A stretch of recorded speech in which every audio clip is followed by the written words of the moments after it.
Salut à tous, alors c'est Frédéric Delavier, l'auteur du guide des mouvements de musculation. Alors je voulais faire cette petite vidéo pour faire une mise au point sur la bipédie et ce que la bipédie a changé fondamentalement dans les rapports mâle-femelle. Alors je vais revenir un peu là-dessus parce que ce qui est important c'est quand même de parler au départ du changement climatique qu'il y a eu pour nos ancêtres. Alors il faut dire que nos premiers ancêtres bipèdes ont sûrement été bipèdes à cause, en partie, hein, d'un changement climatique qui a avantagé cette position. Alors, je vais pas revenir sur la bipédie, comment elle est apparue, hein. La bipédie, j'ai fait une vidéo dessus, comme quoi la bipédie est culturelle. La bipédie est apparue très très très vite et ça a été un avantage fondamental, euh, ce qui fait que on ne retrouve pas trop de bassins type arboricole. Il y a eu une sélection naturelle énorme sur le bassin, ça j'ai expliqué dans les vidéos, et que vraiment ça a été une adaptation, c'est-à-dire qu'on a marché très vite, après on a dû courir c'était très dur, donc il y a une terrible sélection sur ceux qui n'étaient pas adaptés à la course. Donc c'est pour ça qu'on ne trouve pas de bassin intermédiaire entre un bassin totalement bipède, d'un bipède total, et d'un bassin d'un bipède occasionnel arboricole, en sachant qu'on est resté bipède toto, ça marchait parfaitement, se déplacer au sol bipède et qu'on continue à grimper aux arbres. Donc les premiers bipèdes ont été confrontés à un changement climatique qui a fait qu'il y avait moins de forêts. Il restait encore des forêts, il n'y a pas eu un changement, il n'y avait pas de disparition de forêts, mais il y a eu un changement climatique avec sûrement moins humide, et on s'est retrouvé avec un paysage de forêts et de prairies, ça veut dire avec forêts, prairies, avec des bosquets, avec de petites forêts. Donc, nos ancêtres se sont trouvés avec un problème de pénurie de calories. Alors, ils étaient bipèdes, ils étaient obligés d'aller chercher de la bouffe un peu plus loin, donc en traversant les prairies. Mais au sein de la forêt, il faut dire que nos ancêtres australopithèques, ou un petit peu avant, étaient essentiellement, comme les grands singes africains, hein, frugivores et mangeaient des feuilles, de la verdure. Donc on mange de la verdure, on mange des feuilles, on mange des fruits. Donc, ils se sont retrouvés avec la réduction de la taille des forêts, pas la disparition, la réduction, entourés avec des espaces prairies-forêts, obligés, quand il n'y avait plus assez à manger, d'aller chercher des fois de la bouffe un peu plus loin. Alors, des fois en suivant les rivières, hein, on disait, ou des fois en traversant des zones de prairies. En sachant que dans ces zones de prairies, ils ne pouvaient pas manger facilement parce que euh, l'herbe, hein, les graminées, les plantes de prairie sont pleines de cellulose et l'estomac des singes n'est pas fait pour ça. Il faudrait qu'ils aient un buste géant comme les vaches ou comme les gnous ou bien comme les antilopes qui vivent dans ces régions-là pour pouvoir digérer les herbes, casser la cellulose par fermentation pour pouvoir en tirer les substances. Donc ils étaient obligés de se déplacer d'îlots de forêt en îlots de forêt, où, ce qui était avec la bipédie un avantage énorme, hein, parce que la bipédie est économique, on peut traverser très facilement, on voit à la rigueur venir l'ennemi, hein, on peut observer pas mal de trucs, mais il y a un problème qui se pose énormément pour les femelles. Pourquoi pour les femelles? Parce qu'il y a un changement de position de veine bipède, et quand les femelles ont des petits, donc quand elles ont leurs petits à élever, hein, bah où est-ce qu'elles portent bébé? Bah, nos grands singes, vous voyez, les chimpanzés, les gorilles, portent en général les bébés sur le dos, hein. Donc en général, c'est sur la nuque ou un peu plus là sur le dos. Le bébé est là, donc ce qui fait que les femelles peuvent vaquer leurs occupations et en cas de problème, courir avec le bébé sur le dos, prendre le bébé, monter à l'arbre. Là, en étant totalement bipède, avec une course moyenne, mais une marche facile, la femelle a le bébé dans les mains et devient très très très très vulnérable aux prédateurs. Il faut dire que nos premiers ancêtres étaient à peu près de la taille de chimpanzés, hein. Donc c'était pas des grands singes, donc ils étaient relativement économiques parce qu'ils n'étaient pas trop gros, ils ne bouffaient pas trop non plus. Et le problème, c'est qu'ils étaient souvent victimes des panthères et des lions, les principaux prédateurs, hein, qui avaient dans ces zones de savane arborées avec des coupes de forêt, un peu des plaines à graminées où paissent des antilopes. Et donc les principaux prédateurs, c'est lions, panthères, hein. Donc on a retrouvé pas mal, les restes qui ont été retrouvés ont souvent été des restes qui avaient été bouffés en partie par des panthères ou des lions. les restes des premiers ancêtres bipèdes. Donc c'était qui passait le premier? Ben, c'était les femelles. Les femelles avec les petits, elles devenaient très très très vulnérables. Donc elles ne pouvaient pas se déplacer comme les mâles dès qu'elles étaient avec les bébés. Donc elles restaient près de l'arbre. Elles restaient près de l'arbre avec le petit, s'éloignant un peu, cherchant autour de la bouffe, mais ce qui n'apportait pas assez de calories, vu qu'elles ne pouvaient pas tourner sur un territoire assez grand et qu'elles étaient obligées de garder ce petit près d'elles, et elles devenaient vulnérables. Donc le mâle, lui par contre, avait un énorme avantage, pouvant ramener avec les deux bras libres, pouvait aller chercher de la bouffe plus loin, et ramener à la femelle de la nourriture. Donc c'est pour ça que les femelles des premiers hominidés sont devenues dépendantes des mâles, des premiers hominidés des mâles. Donc il y a eu une dépendance de la femelle au niveau calories, au niveau apport nutritionnel. Il faut savoir que, par exemple, nos cousins, les chimpanzés, qui sont des bons exemples, parce qu'on a eu un ancêtre commun relativement proche, hein, et l'ancêtre commun n'a pas dû changer tellement de milieu, était dans un milieu proche de celui des chimpanzés, donc il devait avoir une vie à peu près similaire, bien que le chimpanzé ait évolué. Il faut savoir que les femelles de chimpanzés, quand elles se font monter par les mâles, elles tombent enceintes, et quand elles ont un bébé, elles n'ont pas de problème d'alimentation. Elles ont le bébé sur le dos, elles mangent, elles sont dans la forêt, elles peuvent vaquer leurs occupations sans problème, se déplacer avec le bébé sans que ça pose un réel problème. Alors que le mâle, lui, c'est pas le mâle qui va nourrir le bébé. Le mâle, il garde un territoire et il empêche les autres mâles de rentrer. Alors dans ce territoire, il y a des femelles. Alors, en général, c'est un groupe de mâles qui protège un groupe de femelles. Et éventuellement d'autres femelles d'un autre groupe peuvent rentrer, mais ils chassent les autres mâles pour être sûrs d'avoir leur propre gène. C'est inconscient.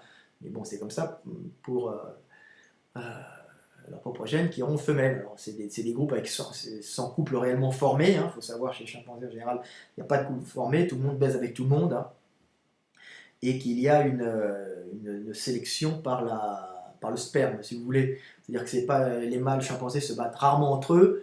Ce sont des groupes avec quelques mâles, plus de femelles. Tout le monde couche avec tout le monde. Et si vous voulez, la femelle, quand elle est en période d'ovulation, ben, elle va faire en sorte de se faire cupluter par plusieurs mâles pour avoir un maximum de semences et pour pouvoir être sûr d'avoir un bébé. Donc c'est pour ça que chez les mâles chimpanzés, la taille des organes sexuels n'est pas forcément énorme, mais il est tout en couille pour avoir un maximum de sperme pour féconder la femelle. Bon, ça, c'est une petite parenthèse. Donc, par contre, chez nos ancêtres humains, les bipèdes, les premiers, ben, les femelles, étant debout, ne pouvaient plus porter le bébé sur le dos. Hein. Donc, elles le portaient dans les bras, ce qui les rendait beaucoup plus vulnérables. Courir avec un bébé dans les bras, c'est beaucoup moins facile. Donc, elles restaient près de l'arbre. Le mâle allait chercher à bouffer et ramenait à manger à la femelle, qui elle pouvait rester près de l'arbre en cas de prédateur. Hop, elle courait, elle montait, mais elle ne pouvait pas s'éloigner parce que sa course, et avec un bébé dans les bras, n'était pas top. Donc elle gardait le bébé en haut, elle restait autour, parce qu'elle ne pouvait pas s'éloigner énormément.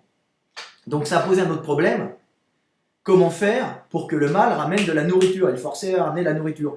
Parce que le mâle, à la base, ramener de la nourriture aux femelles, ça ne l'intéresse pas vraiment, à la base. Alors, lui, ce qu'il veut, c'est veiller sur son groupe de femelles, être sûr à peu près de pouvoir se reproduire, être territorial, ou avec un groupe de mecs, et nourrir la femelle, c'est pas son truc. Et là, comme les femelles sont dépendantes au niveau de nourriture, parce qu'elles ne peuvent pas avoir accès à un grand espace où il y a beaucoup de calories, ben c'est le mâle qui va chercher la nourriture. Et comment les femelles font pour que le mâle leur apporte la nourriture? Qu'est-ce qu'elle leur donne en échange? Je vous le donne dans le mille. Vous avez trouvé? Je vous laisse un petit peu. Hein, qu'est-ce qu'une femelle peut apporter à un mâle? C'est pas Madame Bettencourt? Non. Eh bien, c'est la sexualité. Elle va donner du sexe au mâle. Et il faut savoir que l'espèce humaine est une des rares espèces à faire l'amour en dehors des périodes d'ovulation des femmes. Ça veut dire que chez les chimpanzés, chez les gorilles, par exemple, quand la femelle est en période d'ovulation, elle va sécréter des estrogènes, elle va avoir ses fesses qui vont rougir, elle va avoir des caractères sexuels, elle va attirer le mâle, et à ce moment-là, c'est le mâle qui va avoir envie de coucher à ce moment-là, qui a envie de se reproduire. Alors que chez l'homme, bah, la sexualité, elle est constante. Elle est constante pour laquelle raison? Bah, c'était la récompense du mâle qui allait chercher la nourriture à la femelle. Et la femelle, c'est-à-dire faisait l'amour en récompense pour le mâle, pour lui donner une réponse, un plaisir à une action. C'est-à-dire que c'était pas gratuit, l'homme allait chercher la nourriture, en échange, il avait une jouissance. Voilà. Et ça n'empêche qu'il avait quand même des, comment dire, des relations affectives. Il avait quand même, progressivement, ça s'est établi avec les petits. Il y a pas, ça fait partie de son environnement. Il y a des relations sociales qui s'établissent avec des individus proches. Ça, c'est tous les animaux l'ont. Mais l'homme, vraiment, est un des seuls à avoir une sexualité en dehors des périodes d'ostrus, je crois qu'on appelle ça, d'ovulation des femelles. Et pour la bonne raison, c'est la femelle n'est pas indépendante au niveau apport calories. Elle est obligée, pendant qu'elle a son petit, elle dépend du mâle pendant qu'elle a son petit. Parce que nous, on a des petits à croissance lente, hein, comme progressivement, on a été de plus en plus complexe. Donc nos petits se sont développés lentement et plus longtemps. Donc ils restaient petits, ils restaient bébés, ils restaient dépendants des parents plus longtemps. Donc la sexualité a soudé le couple pour pouvoir continuer, pour que le mâle continue à apporter de la nourriture à la femelle sans que cette sexualité ait une fonction uniquement reproductrice. C'était le cadeau mâle en échange de la bouffe pour nourrir femelle et petit. Pendant que la femelle était avec son petit. Donc c'est assez marrant de voir ça. Hein. Donc c'est vraiment propre à l'espèce humaine.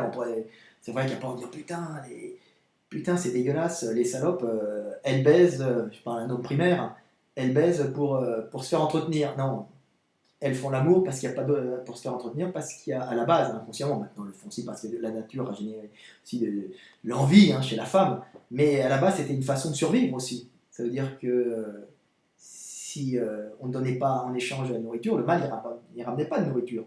Donc on mourait, le petit mourait. Donc c'est un système mis au point pour sauver l'espèce qui est formidable. Donc maintenant, nous avons ce système avec la naissance de l'amour, si vous voulez, de l'amour humain, ça veut dire de l'attachement homme-femme qui n'a de valeur, de réelle valeur, cet amour, hein, dont on parle dans les romans, qui n'a de réelle valeur que pour, en fin de compte, éduquer les petits plus longtemps, quoi, rester auprès de petits qui restent vulnérables très très très très longtemps. Donc d'où la naissance du sentiment amoureux qui n'est qu'un attachement homme-femme, une entraide, parce qu'il y a, on va dire, partage des tâches, parce que la femelle ne peut pas se nourrir toute seule. Et ça vient de la bipédie. Les bras sont occupés à autre chose. Et c'est assez passionnant de voir ça. Alors, qu'est-ce que je voulais dire encore sur la bipédie? Est-ce que j'ai loupé des trucs? Non. Ah, il y a un truc très intéressant, justement. En passant bipède comme ça, mais en ayant ce changement climatique, hein. Yves Coppens, il m'énervait des fois, mais là, c'est vrai qu'il l'avait bien vu, l'histoire des changements climatiques. Je pense pas qu'il y ait eu un rift, quoi que ce soit, mais il y a eu réellement un changement climatique qui a obligé les singes à sortir des forêts et d'aller d'une forêt à l'autre. Pour chercher de la nourriture. À la base, c'était pour chercher des végétaux, hein. C'était pour chercher des fruits, des plantes, parce que les graminées, nous, notre système digestif, nos ancêtres ne les digéraient pas, hein. C'était trop de cellulose. Donc, il y a eu un truc fabuleux, c'est qu'en en traversant ces prairies, il a eu un problème d'apport calorique, donc fruits. Donc ils ont dû se rabattre progressivement sur la protéine animale. Donc ce qu'ils trouvaient au passage, c'était peut-être les œufs des oiseaux, comme ils étaient au-dessus des herbes plus grands, les mâles devaient voir les œufs des oiseaux, donc ils devaient aller piquer des œufs d'oiseaux, je sais pas, d'autruches ou de machin, ou je ne sais pas quoi. Ils devaient se nourrir de bébés animaux aussi cachés dans un coin, donc voir où les femelles, parce qu'on n'est pas courageux, hein, la chasse, ils n'avaient pas d'outils pour aller chasser. Ils devaient aller chercher des rats, des petits mammifères dans des trous. Hein. Hors de question de bouffer de la nourriture morte, donc de la charogne, comme on disait, non, on ne bouffait pas de charogne. Pour quelle raison? C'est qu'on n'avait pas l'estomac acide, on était frugivores, donc on n'avait pas l'estomac acide des carnivores. C'est-à-dire un chien, vous regardez, un chien il bouffe une merde dans la rue, il n'est pas malade. Hein, parce qu'il a l'estomac tellement acide qu'il détruit tout dans son estomac et les bactéries au passage. Le frugivore, non. Donc, on était frugivore, tendance un peu végétarien, un peu omnivore, en mangeant un peu de bouffe. On devait manger des insectes aussi. Donc, on est devenu de plus en plus omnivore, carnivore. Donc, on devait bouffer des petites bêtes qu'on trouvait à droite, à gauche. Hein, euh, et ou de la bête fraîchement tuée après qu'on a évolué par de la hyène, ou je pense pas qu'on s'attaquait au lion, ou par du petit canidé. Donc on est devenu progressivement omnivore en traversant, justement, en étant obligé de traverser ces zones de prairies. Hein. Donc ça veut dire qu'on pouvait ramener à la femelle, et aux femelles, donc on a commencé à être des chasseurs, cueilleurs. Donc c'est parce qu'on traversait des zones comme ça qu'il fallait chercher de la calorie qu'on a commencé à ramener de la calorie du petit animal, du petit rat, de l'œuf, tout ça aux femelles pour les nourrir. Puis c'est un avantage énorme, c'est que ça se digère facilement, il n'y a pas de cellulose dedans, il y a des acides aminés, ça permet au cerveau de se développer. Il y a énormément d'éléments fondamentaux au développement du cerveau, donc on est devenu du coup plus intelligent, ça a favorisé le développement du système cérébral, tous ces apports d'acides aminés, de protéines en importance dû au changement d'alimentation qui est devenu beaucoup plus carnivore. Donc c'était marrant comme approche, donc il y a eu un changement d'habitude alimentaire et du coup un développement cérébral. Et puis il faut dire qu'un petit qui reste à la maison comme ça, croissance, ça se développe lentement, donc il faut lui trouver les calories les plus efficaces. Hein. Donc ramener de la verdure, pas top, ramener des fruits c'est bien, ramener de la viande c'est encore mieux. Bon, ben voilà, c'est à peu près tout. Si des mecs ont des choses à rajouter, qu'ils n'hésitent pas, hein, ou des interrogations. Je pense que je suis pas loin de la vérité. Donc, j'espère que maintenant vous voyez vos relations affectives et sexuelles différemment avec vos amis, ou vos copains ou vos copines, ou vos femmes, ou vos maris. Salut, c'était Fred Delavier. À bientôt, amis du net.